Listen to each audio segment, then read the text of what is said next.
Hello guys, आज हम start करने वाले हैं क्लास 12 हिंदी के सच्चिदानंद हीरानंद वात्स्यायन आज्ञे जी का जीवन परिचय।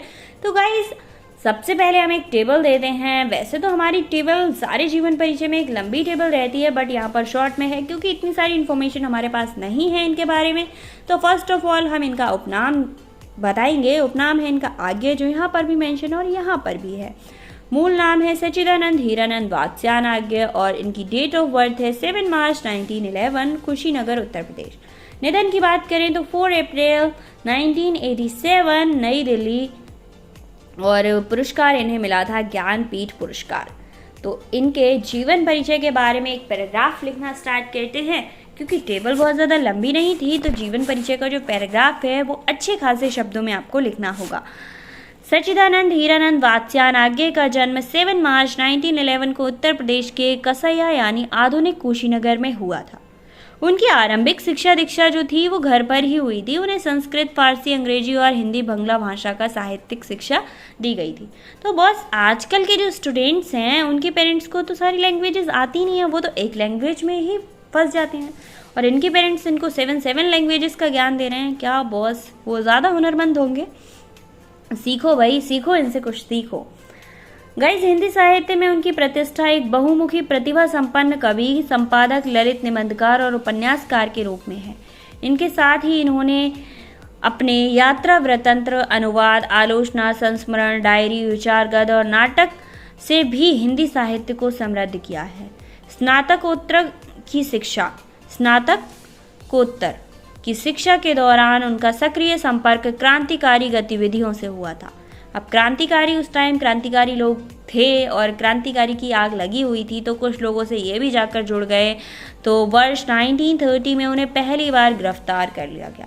अब भाई वो चले गए जेल, और 1930 से 36 की अवधि में उन्होंने विभिन्न कारावास, मतलब बहुत सारी जेलों से गुजरे। कारावास में रहकर ही उन्होंने छायावाद, मनोविज्ञान, राजनीतिक विज्ञान, अर्थशास्त्र, विधि आदि विषयों का अध्ययन किया और अपनी कुछ प्रमुख कृतियों का सृजन किया था। इसके बाद कुछ और लाइनें लिखेंगे आप यहाँ पे। रेड और ब्लू इसलिए है क्योंकि वो होगी सारी इंपॉर्टेंट चीज़ें जो मेन दी जाती हैं। उसके बाद कुछ और दीजिएगा, क्योंकि जीवन परिचय थोड़ा ज़्यादा लिखना होता है। अगर आपको ज़्यादा ही शॉर्ट लिखेंगे तो मार्क्स भी शॉर्ट हो जाने हैं।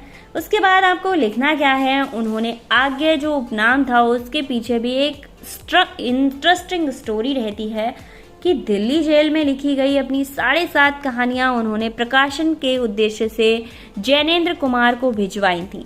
प्रकाशन के लिए उन्होंने जैनेन्द्र को भिजवाई थी और जैनेन्द्र ने क्या किया, जैनेन्द्र कुमार द्वारा प्रेमचंद्र को भेज दी गई। इन कहानियों में से 2 राजनीतिक कहानियां प्रेमचंद्र द्वारा स्वीकार कर ली गईं। चूंकि कारावास से भेजी गई इन कहानियों में लेखक का नाम उजागर करना उपयुक्त नहीं था, निर्णय लिया गया कि लेखक के नाम की जगह आज्ञे, अर्थात उनका जो नाम था ना उसकी जगह आज्ञे यूज किया जाएगा। आज्ञे का मतलब होता है अज्ञात, जिसका कोई भी ज्ञान नहीं हो।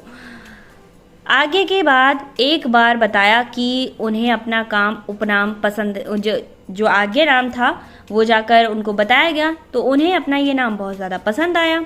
हालांकि उन्होंने इसे स्वीकार कर लिया था। वह कविताओं और कहानियों जैसी रचित कृति का प्रकाशन आज्ञे नाम से ही कराते रहे, जबकि लेख, विचार, आलोचना आदि के प्रकाशन के लिए उन्होंने अपने मूल नाम सच्चिदानंद हीरानंद वात्स्यायन का प्रयोग किया था। आगे को कविता में प्रयोगवाद का प्रवर्तक कहा जाता है।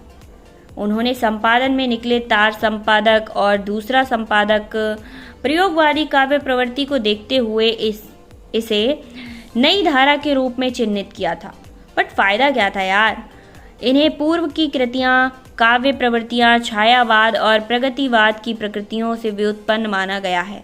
आगे को नई कविता धारा का भी पद प्रवर्तक कहा जाता है या फिर पद प्रदर्शक भी कहा जाता है। उनके संपादन में प्रकाशित दूसरा सप्तक और तीसरा सप्तक के कवि नई कविता में प्रमुख कवियों में शामिल हैं।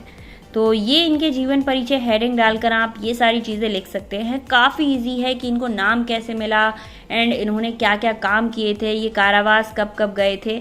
इसके बाद लिख दो इनकी कृतियाँ। यार ब्लू पेन से लिखा हुआ है, काफ़ी अमेजिंग लग रहा है और याद करने में भी आपको ईजी रहेगा। ऐसा नहीं है देखने में ही अमेजिंग लग रहा है, कलर का बहुत बड़ा इफेक्ट होता है बॉस याद करने के लिए।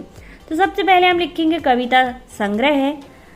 भग्नदूत 1933 में लिखी थी, चिंता 1942 में लिखी थी, इतल्यम 1946 में, हरी घास पर क्षण भर 1949 में, बाबरा अहेरी 1954 में, इंद्रधनुष रौंदे हुए ये 1957 में, आर्यो करुणा प्रभावमय 1959 में, आंगन के पार द्वार 1961 में, कितनी नावें में कितनी बार 1967 में। यार रेगुलर लगे रहे थे क्या? ये इतने लंबे टाइम स्टडी कौन कर पाता है? स्टडी का मतलब यार लिखने पढ़ने से होता है ना, इतने लंबे टाइम कौन लिख पढ़ता है। उसके बाद क्योंकि मैं उसे जानता हूँ 1970 में, सदागार मुद्रा 1970, पहले मैं सन्नाटा बुनता हूँ 1974, महावृक्ष के नीचे इन 1977 में, नदी के बाग पर छाया 1988 में, ठीक है, प्रिजन डेड एंड आदर प्रोम्य अंग्रेजी 1946 में लिखी थी इन्होंने। उसके बाद इनके कुछ कहानी संग्रह विप थागा जो 1973 में दी गई थी। तो गाइज यहाँ पर जितनी भी सन दी हैं वो देना ज़रूरी नहीं है आपके लिए, और मैंने इसलिए लिखा है कि आपको याद रहें, बट ऐसा ज़रूरी नहीं है कि आप सारी डेटों को मेंशन करें।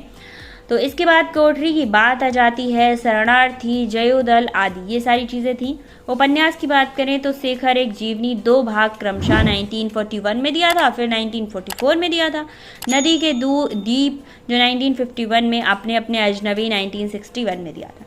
यात्रा वृत्तांत इन्होंने अरे यायावर रहेगा याद और एक बूंद सहसा उछली, निबंध संग्रह है, सबरंग, त्रिशुंक, आत्मनिष्पेद, आधुनिक साहित्य, एक आधुनिक परिदृश्य, आलवाला, ये सारी चीज़ें इन्होंने निबंध संग्रह में दी थी। उसके बाद आलोचना, त्रिशंकु, संस्मरण, स्मृति लेख, डायरी, भवती अंतरा और शाश्वती, ये इनके क्या थे, डायरी वाली चीज़ें थी। उसके बाद विचारगत और नाटक, उत्तर प्रियदर्शी, इनके नाटक क्या थे, उत्तर प्रियदर्शी। तो ये था हमारा जीवन परिचय, इसका हो चुका है लास्ट। आई होप आपको सारी चीज़ें समझ आई होंगी। अगर कोई भी प्रॉब्लम होती है तो मिलता है नेक्स्ट वीडियो में, एंड आप कमेंट कर सकते हैं किसी भी प्रॉब्लम के लिए।